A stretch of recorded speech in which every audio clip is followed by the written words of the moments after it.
በሁለት ቀን ጴጥሮስና ታዲዮስ ይውላሉ።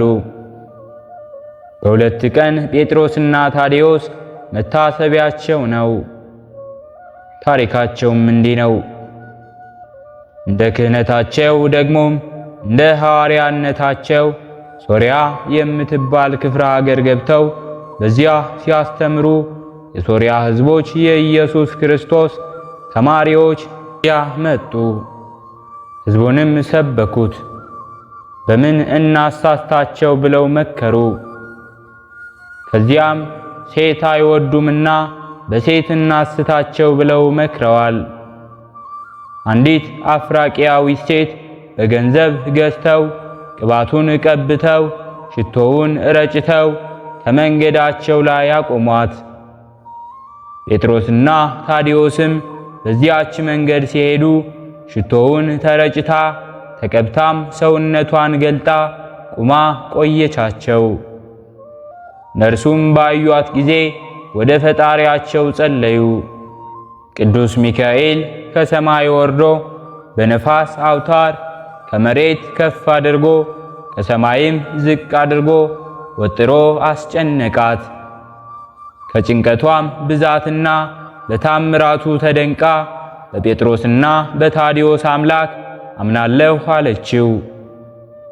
ሚካኤልም ከነፋስ አውታሩ አውርዶ ጥምቀተ ክርስትና ተጠምቃ የጴጥሮስና የታዲዮስን የስብከት መጽሐፍ ተሸክማ ተከትላቸዋለች። ከዚህ በኋላም ከዕለታት አንድ ቀን ለስብከት ሲጓዙ አንድ ገበሬ ስንዴ ሲዘራ አገኙት። እነርሱም እርቦናል፣ ከምሳ አብላን አሉት። ገበሬውም ከዚህ የመጣልን በዚህ አልቋል፣ ከቤት ላምጣላችሁ አላቸው። በሬዎቹን ፈትቼ ልሂድ ቢል እኛም ወንድነን እናርሳለን አሉት። ገበሬውም ሄደ። ታዲዮስም እያረሰ ጴጥሮስ እየዘራ 30 ትልም ዘርተው ቆይተውታል። ገበሬውም ሲመለስ እርሱ የዘራው አፍርቶ ደርቆ እነርሱ የዘሩት በቅሎ አድጎ ሽቶ አግኝቶታል። ከመሸም በኋላ ወደ ቤቱን ሲሄድ እሸቱን እየበላ ሄዷል። የአገሩ ሰዎችም የት አገኘኸው ቢሉት የኢየሱስ ክርስቶስ ተማሪዎች ሰጡኝ አላቸው። ሕዝቡም በእነርሱ ትምህርት አምነው በአብ በወልድ በመንፈስ ቅዱስ ስም ተጠምቀዋል። ዳግመኛም ታዲዮስ በአንድ ቀን ዘርቶ እንዲሁ በአንድ ቀን አጭዶ ለመስዋዕት አድርሷል። ከዚህም በኋላ ሲያስተምሩ አንድ ባለጸጋ እማራለሁ፣ እጸልያለሁ፣ እመጸውታለሁ ምን ቀረኝ አላቸው። ሁሉንም ትተህ እኛን ከጌታችን ጋር ተከተል አሉት። እርሱም ከንብረቱ ብዛት የተነሳ አልሄድም አለ። እነርሱም ባለጸጋ ይጸድቃል ማለት ግመል እንደ ተጫነች በመርፌ ቀዳዳ ታልፋለች ማለት ነው አሉት። የማቴዎስ ወንጌል ምዕራፍ 19 ከቁጥር 24። እስኪበሉ አሳልፋችሁ አሳዩኝ አላቸው። እነርሱም አንድ መርፌ የሚሰራ ጥበበኛ ወዳጅ ነበራቸውና መርፌ ሰርተህ ላክልን አሉት።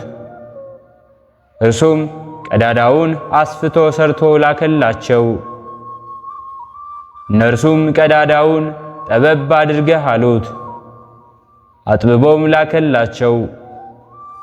እነርሱም በፈጣሪያቸው ኃይል ግመሊቱን እንደ ተጫነች አሳልፈው አሳዩት።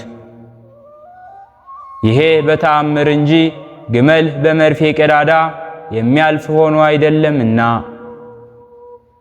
የታዲዮስና የጴጥሮስ በረከታቸው፣ ረዴታቸው፣ አማላጅነታቸው ከሁላችን ጋር ይሁን። በሁለተኛነት የምናከብረው በዓላችንም ሊቀ ነቢያት ኤልያስን ነው። አባቱ ወደ ኢየሩሳሌም ሄዶ ለካህናት እንዲህ ብሎ ነገራቸው። ካህናትም ማደሪያው በብርሃን ውስጥ ይሆን፣ በቃሉ የሚቆርጥ ይሆን ወይስ እስራኤልን በሰይፍና በእሳት የሚቀጣቸው ይሆን አሉ። ኤልያስም በሕገ ሥርዓት ባደገ በኋላ የእግዚአብሔር መንፈስ በላዩ አደረበትና ትንቢት ተናገረ፣ ነቢይም ሆነ። እንዲሁም ትንቢትን እየተናገረ አስተማረ። በዚያ ዘመን ንጉሡ አክዓብ፣ ንግሥቲቱ ኤልዛቤል ይባሉ ነበር። 850 ነቢያት ሐሰት ካህናተ ጣዖት ነበሯቸው። ተዉ እግዚአብሔርን አትጋዱ፣ ለቤል አትስገዱ ቢላቸው የማይሰሙት ሆነ። እንግዲያስ የጣዖቱን ደካማነት የእግዚአብሔርን ኃያልነት ይረዱት ብሎ ጸልዮ 3 ዓመት ከመንፈቅ ዝናብ ከሰማይ እንዳይዘንብ ከልክሎባቸዋል። አንደኛ ነገሥት ምዕራፍ 17 ከቁጥር 1። ንግሥቲቱ ኤልዛቤልም ልታስገድለው ስትፈልገው መልአኩ ወደ ኮራት ወንዝ ሂድ ብሎ ቁራዎች ምግብህን ያመጡልሃል አለው።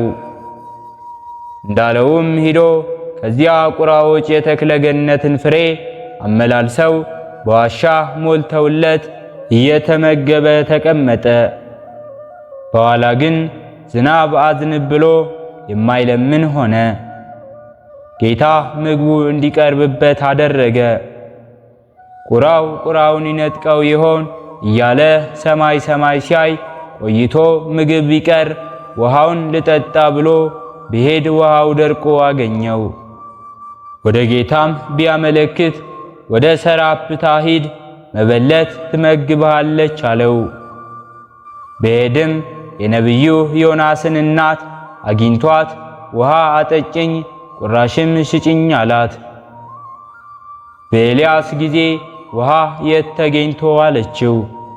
ነገሩ እንዲህ ስሜ ከፍቶ በዚያ ነውን ብሎ አዘነ። ሕያው እግዚአብሔርን ትንሽ ዱቄት አለችኝ ጋግሬ እኔም አንተም መጀመሪያ በልተናት እንሞታለን አለችው። ረሃብ ጸንቶበት ነበርና መጀመሪያ ለኔ ስጭኝ ላንቺ ለልጅሽ በኋላ ትበላላችሁ አላቸው። ለእርሱም ሰጠችውና በልቶ የረሃቡ ዘመን እስኪያልፍ ድረስ 2 ይበርክት አላትና ከተገነቱ ተኛ። ብትገባም ወደ ቤቱ ዕቃው በዱቄት ማሰሮው በዘይት ሞልቶ በዚያ ተትረፍርፎ አገኘችው። ከዚያም ሳለ ልጇ ዮናስ ድንገት ሞተባት። ሄዳም የእግዚአብሔር ነቢይ ሳይገባኝ ከቤቴ አስገብቼ በኃጢአት ልጄ ሞተብኝ አለችው። የሞተውን ልጅ ከደርቡ አውጥቶ እጁን ከእጅ እግሩን ከእግሩም ገጥሞ እየወደቀ እየተነሳ ሲጸልይ በሰባተኛው ከሞት ተነስቶ ድኗል። ከዚህ በኋላ እግዚአብሔር ለአክዓብ ተገለጠ ብሎት እርሱ ላይ ሲሄድ አብድዩን ከጎዳና አግኝቶት አብድዩም ለኤልያስ ሰገደለት። ጌታ አክዓብን ጠርተህ ወደዚህ አምጣው አለው። የእግዚአብሔር ነቢይ ሆይ አንተን ያላስፈለገበት ቦታ የለም። አንተን መንፈስ ቅዱስ ነጥቆ ከአንዱ ተራራ ቢያስቀምጥህ እርሱም መጥቶ ቢያጣህ በሰይፍ ይቀጣኛል። ኤልዛቤል ካህናት ነቢያትን ስታስፈጅ 50ውን በአንድ ዋሻ 50ውንም በሌላ ዋሻ አድርጌ ልብስ ቀልብ የሰጠው 100ውን ነቢያተ ካህናት ባያውቅልኝ እንጂ ነው። ሕያው እግዚአብሔርን ከዚህ አልሄድም፣ ጠርተህ አምጣው አለው። ጠርቶም አመጣለት። እስራኤልን በረሃብ የምትቆላቸው አንተ ነህ አለው። አይደለሁም አለ። እስከ መቼ በሁለት ሐሳብ ተሰነካክላችሁ ትኖራላችሁ? ቤልም አምላክ ከሆነ እርሱን ብቻ አምልኩ፣ እግዚአብሔርም አምላክ ከሆነ እርሱን ብቻ አምልኩ፣ እርሱንም ተከተሉ አላቸው። አሁንም 850 ሐሰት ካህናት ጣዖት አሏችሁ፣ እኔ ግን ነቢያት ካህናት አልቀው ብቻዬን ቀርቻለሁ። መስዋዕት እንሰዋና እሳት ከሰማይ የበላላት አምላክ ነው። ከዚህ በኋላ ዝናብ አዘንባለሁ አላቸው። አክዓብም ሲቸኩል ሄዶ ሰብስቦ አመጣቸው። ከጊዜውም ከላሙም ምረጡ አላቸው። ከጊዜው ጠዋትን ከላሙም የሰባውን መረጡና በዚያ ሰዉት። ቢጸልዩም እሳት ከሰማይ ወርዶ አልበላው አለ። ኤልያስም ይስቅባቸው ጀመር። አምላካችሁ እንቅልፋም ነውና ተኝቶ ይሆናል፣ ቀስቅሱት ደካማ ነውና ወድቆ ያዝን ይሆናል፣ አንሱት እያለ ተዘባበተባቸው። ከዚያ በኋላ ሰውነታቸው ሳይቀር በጦር ይወጉት ጀመሩ። የማይቀበላቸውም ሆነ። ጊዜውም አለፈ፣ ከሰዓትም ሆነ። ከዚህ በኋላ ኤልያስም ተነስቶ ድንጋዩን እንጨቱን ረብርቦ ሥጋውን አወራርዶ ከዚያ ላይ አድርጎ የአብርሃም የይስሐቅ እንዲሁም የያዕቆብ አምላክ እኔ እሾምበት እሸለምበት ብዬ አይደለም ለአምልኮትህ ቀንቼ ነው እንጂ ብሎ በዚያ ጸለየ። እሳት ከሰማይ ወርዶ ሥጋውን በልቶ እንጨቱን ድንጋዩን በልቶ ከመሬት ጋር ያህል አነሳስቶለታል። የአሕዛብ አማልክት ከወርቅና ከብር የተሰሩ ናቸው፣ ክፉም ሆነ መልካም ሥራ መስራት አይችሉም እንዳለ ነቢዩ ኤርምያስ በትንቢተ ኤርምያስ ምዕራፍ 10 ከቁጥር 5። እነዚያንም 850ውን ነቢያተ ሐሰት እንዲሁም ነቢያተ ጣዖት አሲዞ ቂሶል በሚባል ወንዝ አስፈጅቷቸዋል። ይህንንም አድርጎ ከቀርሜሎስ ተራራ ወጥቶ አንገቱን ከጉልበቱ አድርጎ ብላቴውን ወጥተህ ወደ ባህር ተመልከት ብሎ በዚያ ሲጸልይ ትንሽ የሰው ጫማ የምታክል ደመና ከባህር ውሃ ቀድታ ስትመጣ አየሁ አለው። አክዓብን ንገረው አለው። ወዲያውኑ ዝናቡ ዘንቦላቸው ዘርን ዘሩ። ዕለቱን በቅሎ አፍርቶ ሽቶ ጠብሰው ቆልተው ተመግበው አድረዋል። ኤልዛቤልም ካህናተ ጣዖትን እንዳስፈጀ ስትሰማ ነገ ከእነዚህ እንደ አንዱ ሳላደርገው ብላ ዛተችበትና የታዘዘ መልአክ መጥቶ ከኤልዛቤል ተጣልተ ከዚህ ተቀምጠሃል አለው። ደንግጦ ዮናስን ቤርዛቤህን ትቶ በረሃውን ሲሄድ ደክሞት ደድሆ ከሚባል በዚያ ዛፍ ጥላ ስር አረፈ። እዚያም አንቀላፋ።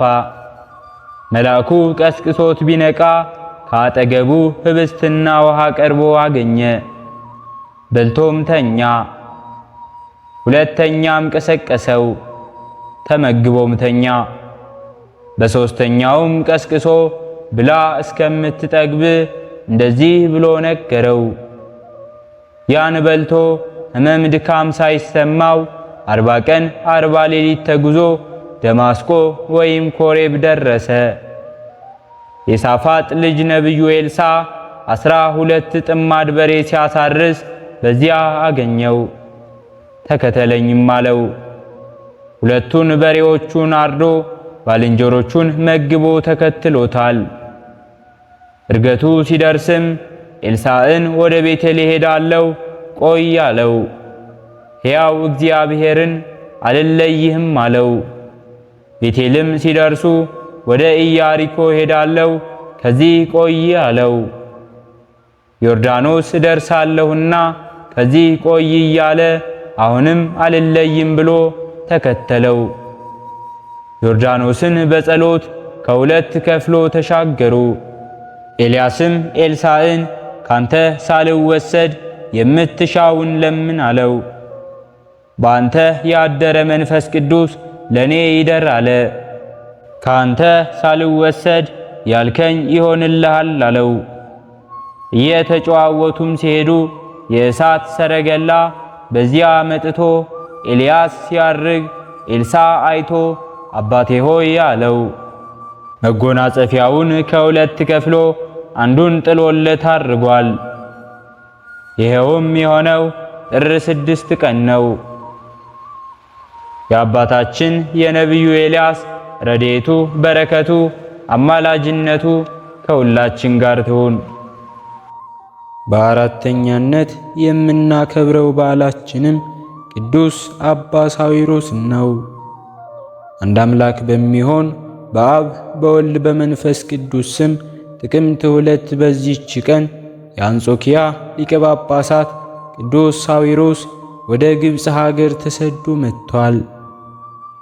ይህም የሆነው በመናፍቁ ንጉሥ በዮስጢያኖስ ዘመን ነው። እርሱም ንጉሡ በኬልቄዶን ሃይማኖት የሚያምን ነበር። ሚስቱ ንግሥት ናት። እርሷም ሃይማኖቷ የቀና ነው። ቅዱስ አባ ሳዊሮስን ትወደዋለችና እንዲሁም ታከብረውማለች። ንጉሡም በስውር ሊገለው ይሻዋል። ቅዱስ አባ ሳዊሮስንም በስውር ይገለው ዘንድ ንጉሥ እንደሚሻው ንግሥቲቱ አወቀች። ከዚህ በኋላም ከአንጾኪያ ሀገር እንዲወጣና ነፍሱን እንዲያድን ወደ አባ ሳዊሮስ ላከችው። እርሱ ግን መሸሽ አልፈልግም፣ ለንግሥትም እንዲህ ብሎ ላከላት። እኔ ክብር ይግባውና ስለ ጌታዬ ስለ መድኃኒቴ ኢየሱስ ክርስቶስ ለሞት የተዘጋጀሁ ነኝ ብሎ ነገራት። ንግሥቲቱም ብዙዎች ምዕመናንም አብዝተው በለመኑት ጊዜ ከሀገሩም ወጣ። ከእርሱም ጋር ከምዕመናንም ጋር አብረውት ወደ ግብፅ ሀገር የተሰደዱ አሉ። ንጉሡም በፈለገው ጊዜ አላገኘውም ነበር። እንዲሁም እያሰሰ ፈለገው። ወደ እርሱ ያመጡት ዘንድም ወታደሮቹን ላከ። ክብር ይግባውና ጌታችን መድኃኒታችን ኢየሱስ ክርስቶስ ስለ ሰወረው እነርሱም በቅርባቸው ሆኖ በመካከላቸው ሲጓዝ አላገኙትም። በአንድ ቦታም አብሯቸው ሲያድር እርሱ እያያቸው፣ እነርሱ ግን የንጉሡ ጭፍሮች አያዩትም ነበር። እርሱንም አጥተው ተመልሰዋል። ወደ ግብፅ ሀገርም በደረሰ ጊዜ ከቦታ ወደ ቦታ ከደብርም ወደ ደብር በስውር የሚዘዋወር ሆነ።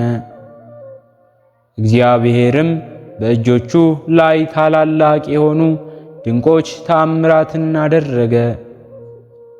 በአንዲት ቀንም ወደ አስቄጥስ ገዳም እዚያች ደረሰ። በመጻተኛ መነኩሴ አምሳልም ወደ አባ መቃርስ ቤተ ክርስቲያንም ገባ። በዚያንም ጊዜ ቄሱ ዕጣንና ቁርባንን ሊያሳርግ በዚያች ጀመረ። እንደ ሥርዓቱም እየዞረ አጠነ። የሐዋርያትንም መጻሕፍት የጻፏቸውንም መልእክቶች የከበረ ወንጌልንም ካነበቡ በኋላ እጆቹን ታጥቦ ማኅፈዱን በገለጠው ጊዜ በጻሕሉ ውስጥ የቁርባኑን ኅብስት አላገኘውም። ደንግጦም አለቀሰ። ከዚህ በኋላ ወደ ሕዝቡ ተመልሶ እንዲህ አላቸው፣ ወንድሞቼ እነሆ የቁርባኑ ኅብስት ተሰውሮ በጻሕሉ ውስጥ አላገኘሁትምና ይህ የሆነው በእኔ ኃጢአት ወይም በእናንተ ኃጢአት እንደሆነ አላወቅኩም አለ። በዚያን ጊዜ የእግዚአብሔር መልአክ ተገልጦለት እንዲህ አለው፣ ይህ የሆነው በኃጢአትህ ወይም በሕዝቡ ኃጢአት እንዲህ አይደለም።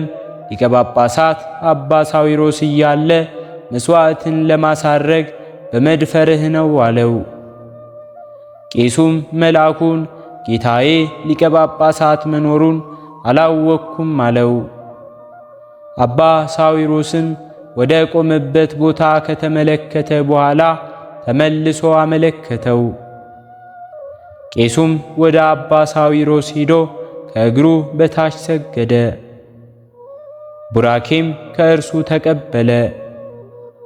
ሊቀ ጳጳሳት አባ ሳዊሮስም የጀመረውን የቅዳሴውን ሥርዓት እንዲፈጽም ቄሱን አዘዘው። እርሱንም በታላቅ ክብር ወደ ቤተ መቅደስ አስገቡት። ከዚህም በኋላ ቄሱ ወደ መሠዊያው በወጣ ጊዜ የቁርባኑን ኅብስት በጻሕሉ ላይ በእርሱ አገኘው። ካህናቱና ሕዝቡም ሁሉ እግዚአብሔርን አመሰገኑት። የቁርባኑም ሥርዓት ከተፈጸመ በኋላ ካህናቱና ሕዝቡም ሁሉ ከሊቀ ጳጳሳት አባ ሳዊሮስ ቡራኬ ተቀበሉ። ከዚያም ወጥቶ ወደ ሀገረ ሰሃ ሄደ። ስሙ ዶርታዎስ ከሚባል እግዚአብሔርን ከሚወድ ባለጸጋ ሰው ደርሶ ከእርሱ ዘንድ ተቀመጠ።